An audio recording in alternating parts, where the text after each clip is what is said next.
центарот има вработено професор кој што е од редовната настава, меѓутоа е задолжен исто така и за работа со ученици кои што на некој начин предизвикале некоја конфликтна ситуација за нејзино квалитетно брзо решавање на тој конфликт.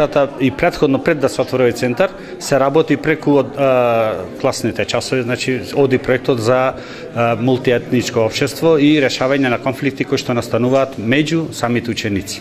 Овој центар за медиација во многу ќе го подобри едукативниот развој на младите, посебно спречува на најразлични типови на конфликти кои се јавуваат на тие години. До сега сме немале такви работи во Прилеп, се надевам нема и да има во иднина, меѓутоа постојањето на вакви центри за медиација ќе биде во секој случај добре дојден. Центарот за медиација е наменет се со цел да се намалат насилствата пред се меѓу средношколците.